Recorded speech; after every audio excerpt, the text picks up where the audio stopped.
نحمده ونصلي على رسوله الكريم اما بعد فاعوذ باللہ من الشیطان الرجیم بسم اللہ الرحمن الرحیم السلام علیکم ورحمۃ اللہ وبرکاتہ۔ ناظرین کرام، اللہ رب العزت کا بے حد شکر ہے کہ اس نے ہمیں مسلمان پیدا فرمایا، ایمان جیسی عظیم نعمت عطا فرمائی اور اپنے محبوب نبی حضرت محمد مصطفیٰ صلی اللہ تعالیٰ علیہ وسلم کی امت میں شامل فرمایا۔ آج کا ہمارا موضوع ہے اسلام کی 5 بنیادیں۔ میرے عزیزو، اگر کوئی شخص ایک خوبصورت عمارت بنانا چاہے لیکن اس کی بنیاد کمزور رکھ دے تو کیا وہ عمارت زیادہ دیر قائم رہ سکتی ہے؟ ہرگز نہیں۔ اسی طرح اگر کسی مسلمان کی زندگی میں اسلام کی بنیادیں مضبوط نہ ہو تو اس کا ایمان بھی کمزور ہو جاتا ہے، عبادتیں بھی بے روح ہو جاتی ہیں اور دین سے تعلق بھی آہستہ آہستہ ختم ہونے لگتا ہے۔ اسی لیے رسول اللہ صلی اللہ تعالیٰ علیہ وسلم نے اسلام کی بنیادوں کو خود بیان فرمایا ہے۔ صحیح بخاری و مسلم کی حدیث میں حضرت عبداللہ بن عمر رضی اللہ تعالیٰ عنہما روایت کرتے ہیں کہ رسول اللہ صلی اللہ تعالیٰ علیہ وسلم نے فرمایا کہ اسلام کی بنیاد 5 چیزوں پر رکھی گئی ہے۔ اس بات کی گواہی دینا کہ اللہ کے سوا کوئی معبود برحق نہیں اور محمد صلی اللہ تعالیٰ علیہ وسلم اللہ کے رسول ہیں، نماز قائم کرنا، زکوٰۃ ادا کرنا، رمضان کے روزے رکھنا اور بیت اللہ کا حج کرنا۔ ذرا غور کیجئے کہ رسول اللہ صلی اللہ تعالیٰ علیہ وسلم نے یہ نہیں فرمایا کہ اسلام کی زینت 5 چیزیں ہیں، بلکہ فرمایا کہ اسلام کی بنیاد 5 چیزیں ہیں۔ تو اگر بنیاد کمزور ہوگی تو پوری عمارت خطرے میں ہوگی۔ پہلی بنیاد کلمہ شہادت۔ میرے عزیزو، اسلام کی سب سے پہلی بنیاد لا الہ الا اللہ محمد الرسول اللہ ہے۔ یہ صرف چند الفاظ ہی نہیں بلکہ انسان کی پوری زندگی کا اعلان ہے۔ لا الہ الا اللہ کا مطلب یہ ہے کہ عبادت صرف اللہ کی ہوگی، دعا صرف اللہ سے، سجدہ صرف اللہ کو، امید صرف اللہ سے، خوف صرف اللہ کا، توکل صرف اللہ پر۔ اللہ تعالیٰ قرآن مجید میں ارشاد فرماتا ہے وَمَا خَلَقْتُ الْجِنَّ وَالْإِنسَ إِلَّا لِيَعْبُدُونَ، کہ میں نے جنوں اور انسانوں کو صرف اپنی عبادت کے لیے پیدا کیا ہے۔ بے شک آج سب سے بڑا نقصان یہ ہے کہ بہت سے لوگ کلمہ تو پڑھتے ہیں لیکن اس کے تقاضوں کو نہیں سمجھتے۔ یاد رکھیے، جس دل میں توحید مضبوط ہو جائے وہ کسی غیر اللہ کے سامنے نہیں جھکتا، وہ مشکلات میں بھی اللہ ہی کو پکارتا ہے، وہ نعمت ملنے پر بھی اللہ ہی کا شکر ادا کرتا ہے اور مصیبت آنے پر بھی اللہ ہی پر بھروسہ کرتا ہے۔ پھر کلمے کا دوسرا حصہ ہے محمد الرسول اللہ صلی اللہ تعالیٰ علیہ وسلم۔ اس کا مطلب یہ ہے کہ ہماری عبادت بھی وہی ہوگی جو رسول اللہ صلی اللہ تعالیٰ علیہ وسلم نے سکھائی، ہمارا اخلاق بھی وہی ہوگا جو رسول اللہ صلی اللہ تعالیٰ علیہ وسلم کا تھا، ہمارا طریقہ بھی وہی ہوگا جو سنت ہے۔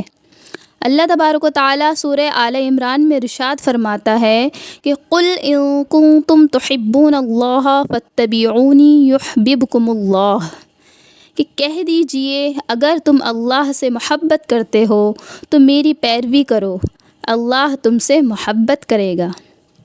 میرے عزیزو، دعویٰ ہر شخص کرتا ہے کہ میں اللہ سے محبت کرتا ہوں، مگر قرآن کہتا ہے کہ محبت کا ثبوت سنت کی پیروی ہے۔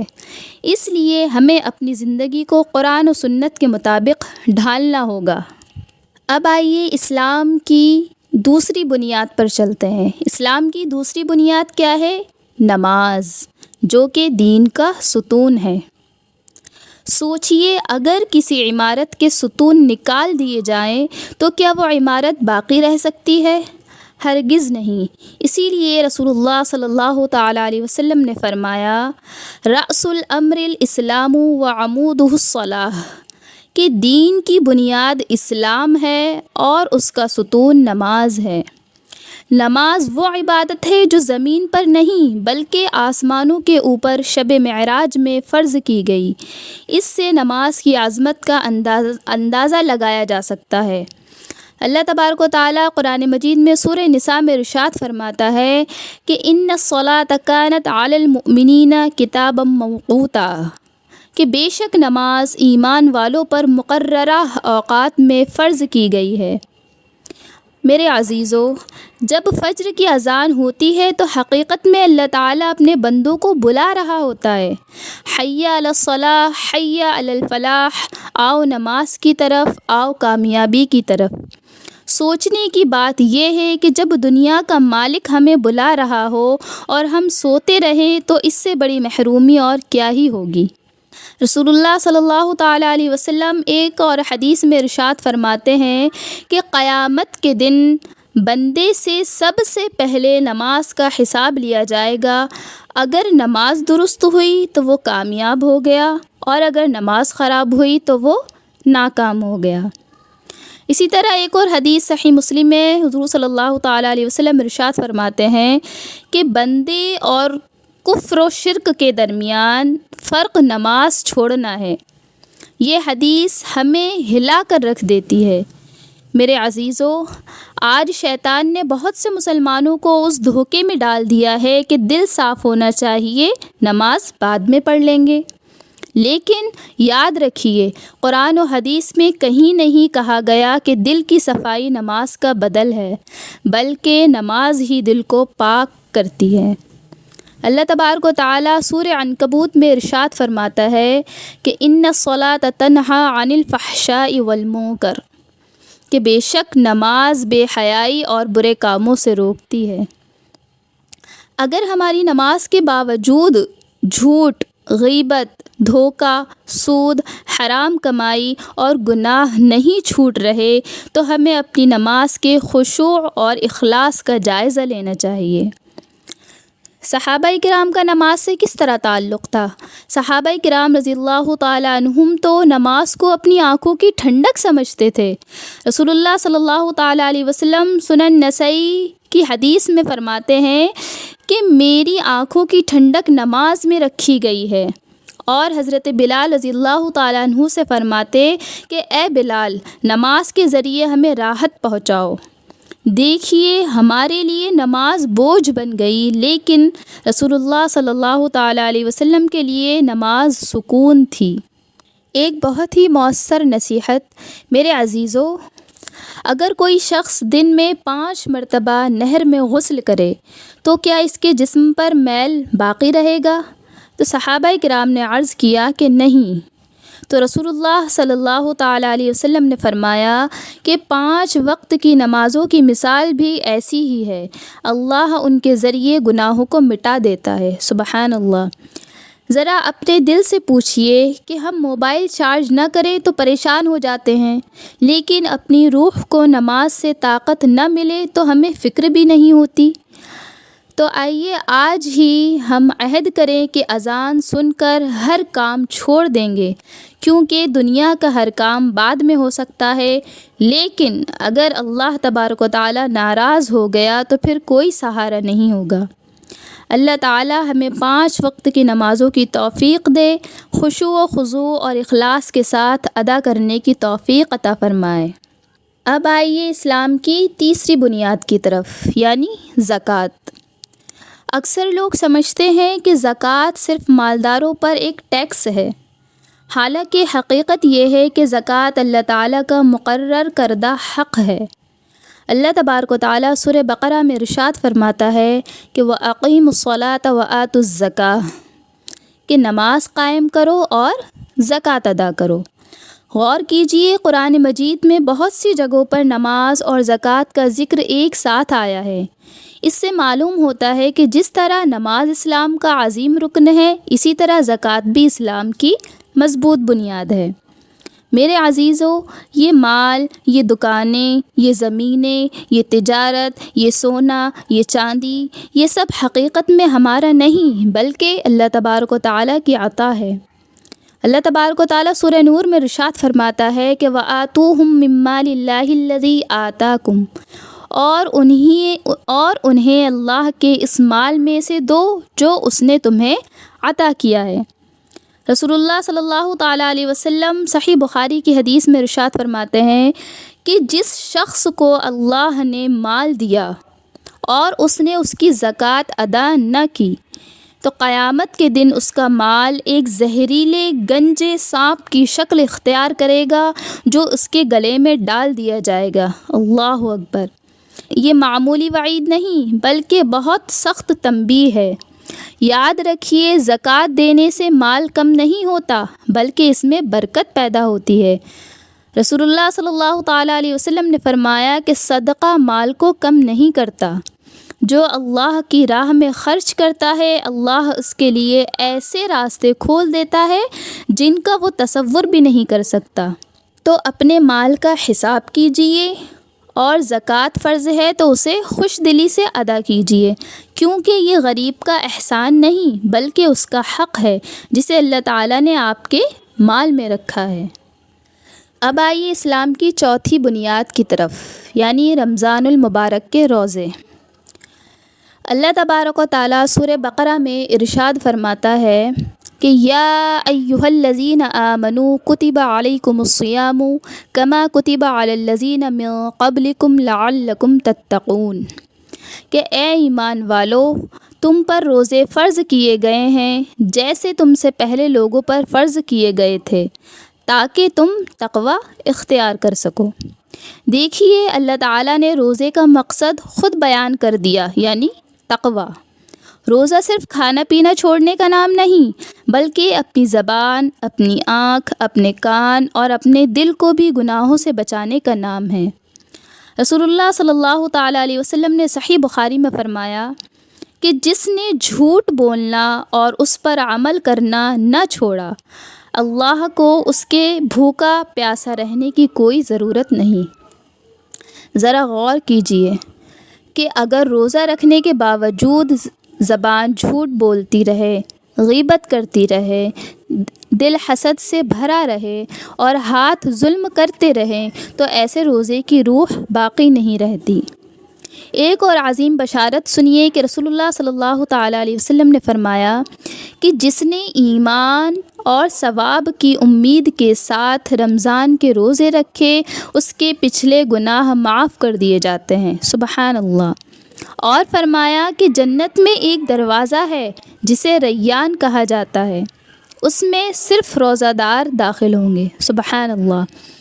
میرے عزیزو، رمضان صرف افطار کے دسترخوان سجانے کا نام نہیں بلکہ قرآن سے تعلق جوڑنے، تہجد پڑھنے، دعا کرنے، استغفار کرنے، صدقہ کرنے اور اپنے نفس کی اصلاح کرنے کا مہینہ ہے۔ اگر رمضان کے بعد بھی ہماری زندگی میں نماز، قرآن، اخلاق اور تقوی باقی نہ رہے تو ہمیں اپنے روزوں کا محاسبہ کرنا چاہیے۔ اللہ تعالیٰ ہمیں زکوٰۃ صحیح طریقے سے ادا کرنے اور ایسے روزے رکھنے کی توفیق عطا فرمائے جو ہمارے لیے مغفرت، رحمت اور جہنم سے آزادی کا ذریعہ بن جائے۔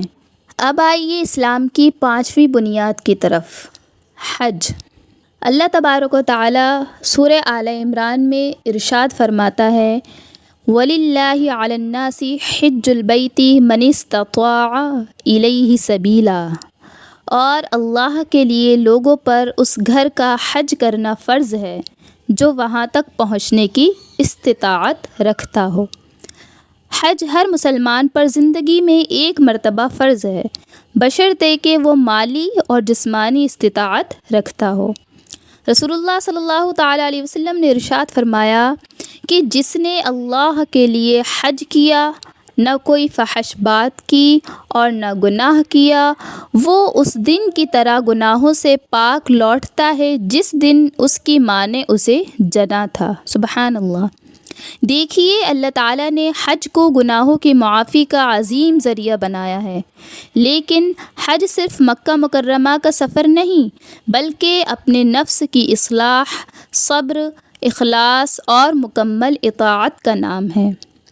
احرام کا لباس ہمیں یہ یاد دلاتا ہے کہ ایک دن کفن پہن کر بھی اپنے رب کے سامنے حاضر ہونا ہے۔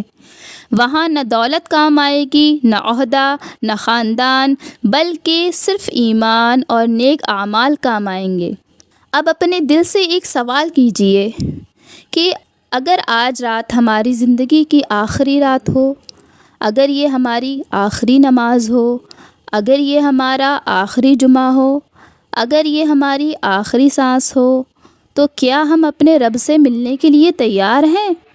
اللہ تبارک و تعالیٰ سورہ آل عمران میں ارشاد فرماتا ہے کہ یا ایھا الذین آمنوا اتقوا اللہ حق تقاتہ ولا تموتن الا وانتم مسلمون، کہ اے ایمان والو، اللہ سے ایسا ڈرو جیسا اس سے ڈرنے کا حق ہے، اور تمہیں موت آئے تو صرف اسلام کی حالت میں آئے۔ میرے عزیزو، اسلام صرف نام رکھنے کا نام نہیں، اسلام صرف عید اور رمضان کا نام نہیں، اسلام صرف مسجد تک محدود نہیں، اسلام ایک مکمل زندگی ہے۔ اگر کلمہ ہے تو نماز بھی ہونی چاہیے، اگر نماز ہے تو زکوٰۃ بھی ہونی چاہیے، اگر رمضان آتا ہے تو روزے بھی ہونے چاہیے، اور اگر اللہ نے استطاعت دی ہے تو حج کی فکر بھی ہونی چاہیے۔ یہی وہ بنیادیں ہیں جن پر ایک سچا مسلمان کھڑا ہوتا ہے۔ ایک آخری نصیحت، یاد رکھیں کہ شیطان آپ سے یہ نہیں کہتا کہ ایک ہی دن میں دین چھوڑ دو، بلکہ وہ آہستہ آہستہ نماز میں سستی، قرآن سے دوری، گناہوں سے بے خوفی اور دنیا کی محبت پیدا کرتا ہے، یہاں تک کہ انسان اپنے رب سے دور ہوتا چلا جاتا ہے۔ اس لیے آج اسی وقت اپنے دل میں یہ عہد کیجئے کہ یا اللہ، آج کے بعد میں نماز میں غفلت نہیں کروں گی، یا اللہ میں اپنے عقیدے کو قرآن و سنت کے مطابق رکھوں گی، یا اللہ اگر میرے مال میں زکوٰۃ فرض ہوئی تو میں اس کو ادا کروں گی، یا اللہ رمضان آئے گا تو میں اس کی قدر کروں گی، یا اللہ اگر تو نے استطاعت دی تو تیرے گھر کا حج ضرور کروں گی۔ اے اللہ، ہمارے دلوں کو ہدایت کے بعد ٹیڑھا نہ کرنا۔ اے اللہ، ہمیں خالص توحید پر زندہ رکھ اور اسی پر موت عطا فرما۔ اے اللہ، ہمیں 5 وقت کی نمازوں کا پابند بنا۔ اے اللہ، ہمیں قرآن سے محبت عطا فرما، سنت پر چلنے کی توفیق عطا فرما، اور بدعات، گناہوں اور اس عمل سے بچا جو تجھے ناپسند ہے۔ اے اللہ، ہمارے والدین کی مغفرت فرما، ہمارے اساتذہ کی حفاظت فرما، اور تمام مسلمان مردوں اور عورتوں کی بخشش فرما۔ اے اللہ، ہماری اس معمولی کوشش کو اپنی بارگاہ میں قبول فرما، اسے ہمارے لیے، سننے والوں کے لیے اور پوری امت مسلمہ کے لیے ہدایت کا ذریعہ بنا۔ وآخر دعوانا ان الحمد للہ رب العالمین، وصلی اللہ علی خیر خلقہ محمد وعلی آلہ وصحبہ اجمعین۔ السلام علیکم ورحمۃ اللہ وبرکاتہ۔